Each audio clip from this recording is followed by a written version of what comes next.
The Chennai Silson Wow Summer Sale. Let the celebrations begin. கடந்த 2 நாட்களா சமூக வலைதளங்கள்ல ஆல் ஐஸ் ஆன் ரஃபா அப்படின்னு போட்டு ஒரு டெம்ப்ளேட் பயங்கரமா ட்ரெண்டிங் ஆயிட்டு இருக்கு.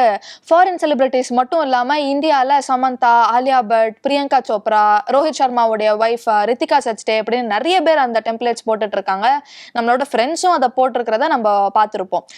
எதனால அந்த டெம்ப்ளேட் இவ்வளோ ட்ரெண்டிங்ல போயிட்டு இருக்கு, ரஃபா அப்படிங்கிற இடத்துல என்ன ஆச்சு, எதனால ஆல் ஐஸ் ஆன் ரஃபா அப்படின்னு இவங்க சொல்றாங்க அப்படிங்கிறத பத்திலாம் நம்ம இந்த வீடியோல பார்க்கலாம்.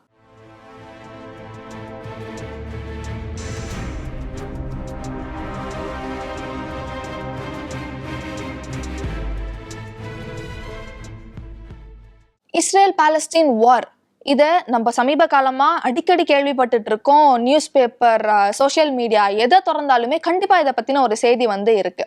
இந்த இஸ்ரேல் பாலஸ்தீன் வார் அப்படிங்கிறது இன்னைக்கு நேற்று நடந்துட்டு இருக்கிறது கிடையாது, அது பல ஆண்டு காலமாக நடந்துட்டு இருக்கு. இது எதனால ஆரம்பிச்சிச்சு அப்படின்னு பார்த்தோம்னா, பாலஸ்தீன மக்களான இஸ்லாமிய மக்களுடைய இடத்த ஆக்கிரமிச்சுக்கிட்டது மட்டும் இல்லாமல் உலகில் இருக்கிற நிறைய பவர்ஃபுல் கண்ட்ரிஸ், அதாவது வல்லாதிக்க நாடுகளோட துணையோட இஸ்ரேல் அரசு என்ன பண்ணுதுன்னா, பாலஸ்தீனை தன்னோட உடைமை ஆக்கிக்கணும், தன்னோட இணைச்சுக்கணும் அப்படிங்கிறது தான் அவங்களோட ஒரு குறிக்கோளா இருக்கு.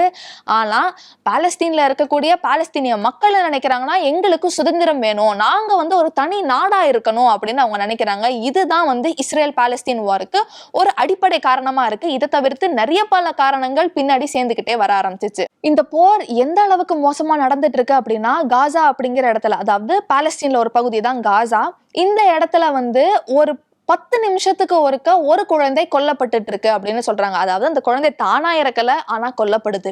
இது போக அங்க இருக்கிற மருத்துவமனைகள்ல போதுமான அளவு வசதி இல்லை அப்படின்னு சொல்றாங்க. உலக சுகாதார அமைப்பு, வேர்ல்டு ஹெல்த் ஆர்கனைசேஷன் என்ன சொல்றாங்க அப்படின்னா, காசால 36 மருத்துவமனைகள் இருந்தாலுமே ஒரு 10 மருத்துவமனைகள் தான் ஒரு கொஞ்சமாச்சு அங்க வரக்கூடிய அடிபட்டு வரக்கூடிய பேஷண்ட்ஸுக்கு எங்களால உதவி பண்ண முடியுது.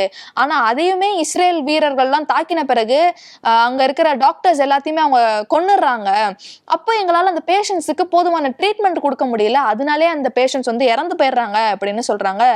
ரொம்ப ரொம்ப மனிதநேயமற்ற ஒரு செயல்பாடு தான் அந்த ஏரியால நடந்துட்டு இருக்கு அப்படின்னு நம்ம சொல்லணும். இப்படி பாலஸ்தீனை தனக்கு சொந்தமானதா ஆக்கிக்கணும் அப்படிங்கிறதுக்காக இஸ்ரேல் இந்த மாதிரி செயல்கள்லாம் ஈடுபட்டு வந்துட்டு இருக்கிறப்போ, ஹமாஸ் அப்படிங்கிற பாலஸ்தீனோடைய ஒரு ராணுவ படை என்ன பண்ணாங்க அப்படின்னா, போன வருஷம் அக்டோபர் 7ஆம் தேதி இஸ்ரேலுடைய ஒரு ராணுவ படைத்தளத்துல அட்டாக் பண்ணிட்டாங்க.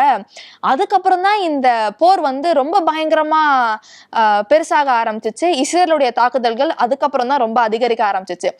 ஹமாஸ் இஸ்ரேல்ல அட்டாக் பண்ணப்போ ஆயிரக்கணக்கானோர் இறந்து போனதாகவும், கிட்டத்தட்ட 200க்கும் மேற்பட்ட 250 பேர்கிட்ட பணைய கைதிகள், அதாவது ஹாஸ்டேஜஸ் அப்படின்னு சொல்லுவாங்க, அப்படி அவங்க எடுத்துட்டு போயிட்டாங்க. இதுக்கப்புறம் தான் இஸ்ரேல் ரொம்ப பயங்கரமா கோவப்பட்டுட்டாங்க.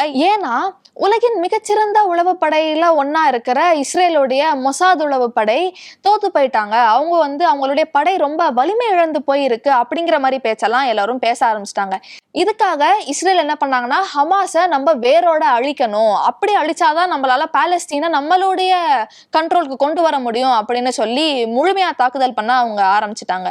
இஸ்ரேல் மேல ஹமாஸ் தொடுத்த இந்த தாக்குதல் ஒரு சர்ப்ரைஸ் அட்டாக். ஆனா இதுக்கப்புறம் இஸ்ரேல் காசாவை முற்றிலுமா முற்றுகையிட்டு அந்த இடத்துக்கு போக வேண்டிய எலக்ட்ரிசிட்டி, தண்ணி, சாப்பாடு இது எல்லாத்தையுமே அவங்க ஸ்டாப் பண்ணிட்டாங்க. அதுக்கடுத்து காசால வடக்கு பகுதியில இருந்த மக்கள் எல்லாரையும், அதாவது பாலஸ்தீனிய மக்கள் தான், அவங்க எல்லாரையும் நீங்க இங்க இருக்காதீங்க, நாங்க இந்த இடத்த தாக்க போறோம் அப்படின்னு சொல்லிட்டு அவங்க எல்லாரையுமே தெற்கு பக்கம் நோக்கி நகர சொல்லிட்டாங்க. சோ இப்படி காசாவுடைய வடக்கு பகுதி தாக்குதல் பண்ணிட்டு, அதுக்கப்புறம் மத்திய பகுதியும் தாக்குதல் பண்ணிட்டு, இப்போ கடைசியா காசாவுடைய தெற்கு பகுதிக்கு இஸ்ரேல் படையினர் தாக்குதல் ஆரம்பிச்சிருக்காங்க. இந்த இடத்துல பார்த்தோம்னா, காசாவுடைய தெற்கு பகுதியில ஒரு பக்கம் பார்த்தோம்னா கடல் தான் இருக்கும், இன்னொரு பக்கம் பார்த்தோம்னா ஈஜிப்ட் இருக்கு.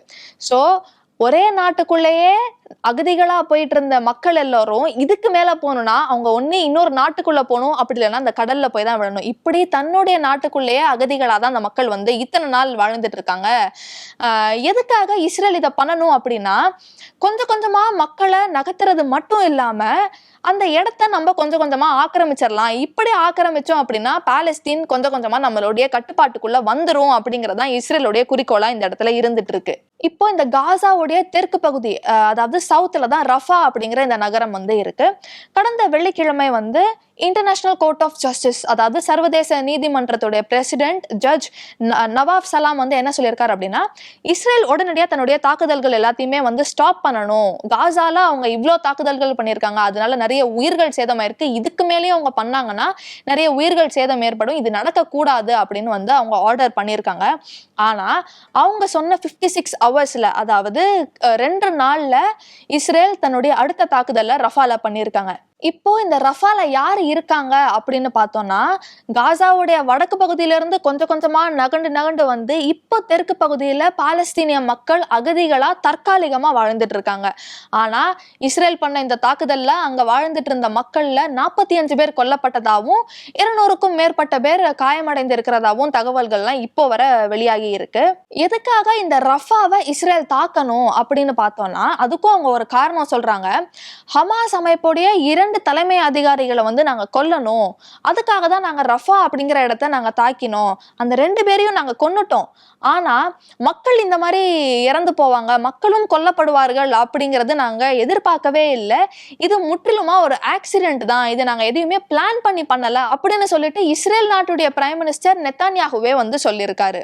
ஞாயிற்றுக்கிழமை ரஃபால தாக்குதல் பண்ணி 45 பேர் கொல்லப்பட்ட பிறகு இஸ்ரேல் பிரைம் மினிஸ்டர் பெஞ்சமின் நெத்தான்யாகு என்ன சொல்லியிருந்தாருன்னா, இந்த தாக்குதல் முற்றிலுமா ஒரு டிராஜிக் மிஸ்டேக், அதாவது தெரியாம செஞ்ச ஒரு தவறு அப்படின்னு சொல்லியிருக்காரு. அது சொன்னது மட்டும் இல்லாம, எங்களுடைய தாக்குதல் இதோட நிறுத்தாது, எங்களுக்கு முழுசா இந்த இடம் கிடைக்கிற வரை நாங்க எங்களுடைய தாக்குதலை தொடர்ந்து செஞ்சுட்டே தான் இருப்போம் அப்படின்னு அவர் சொல்லியிருக்காரு. இது உலக அளவுல பயங்கர எதிர்ப்புகளை ஏற்படுத்தி இருக்கு. உலக நாடுகள்ல இருந்து நிறைய தலைவர்கள் எல்லாருமே இதுக்கான எதிர்ப்புகள் தெரிவிச்சுட்டு தான் வந்துட்டு இருக்காங்க.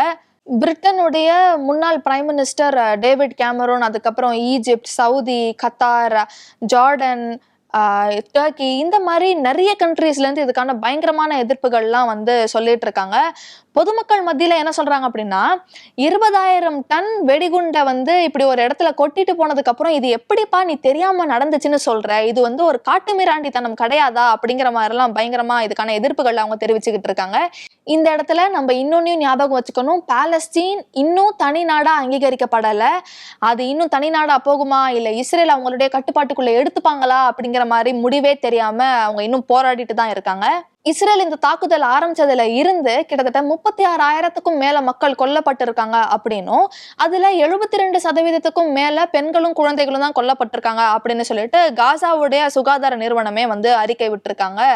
அதுக்கப்புறம் ஒரு 80,000 மக்களுக்கும் மேல பயங்கரமா காயப்பட்டு ஹாஸ்பிட்டல்ஸ்ல இருக்காங்க அப்படின்னு சொல்றாங்க. இஸ்ரேல் இப்படி மத்த நாடுகளுக்கு பயப்படாம போர்ல ஈடுபட்டு இருக்காங்களே, இதுக்கு ஐக்கிய நாடுகள் சபை, அதாவது யுனைடெட் நேஷன்ஸ் ஆர்கனைசேஷன்ஸ் வந்து எதுவும் எதிர்ப்பு தெரிவிக்கலையா, பாலஸ்தீனுக்கு சப்போர்ட் பண்ணும், இல்ல இஸ்ரேலை தடுத்து நிறுத்தணும், இந்த மாதிரி எந்த மாதிரியான செயல்லையும் ஈடுபடலையா அப்படின்னு பார்த்தோம்னா, இஸ்ரேலுக்கு உலகின் வலிமை மிக்க நாடு அப்படின்னு நம்ம சொல்லக்கூடிய யுஎஸ் உடைய சப்போர்ட் பயங்கரமா இருந்துட்டு இருக்கு.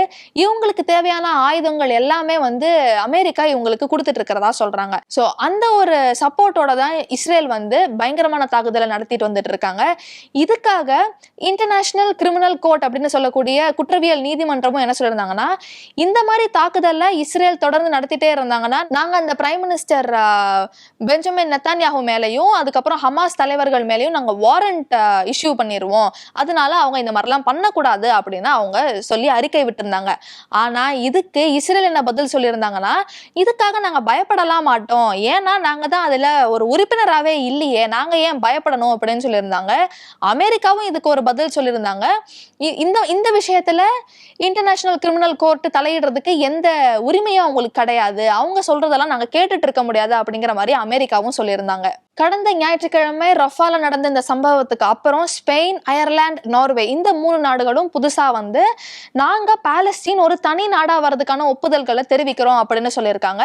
இதுவரை பார்த்தோம்னா ஐக்கிய நாடுகள், அதாவது யுனைடெட் நேஷன்ஸ்ல இருக்கக்கூடிய 193 நாடுகள்ல 145 நாடுகள் வந்து பாலஸ்தீன் ஒரு தனி நாடா வரதுக்கான ஒப்புதல்களை தெரிவிச்சிருக்காங்க.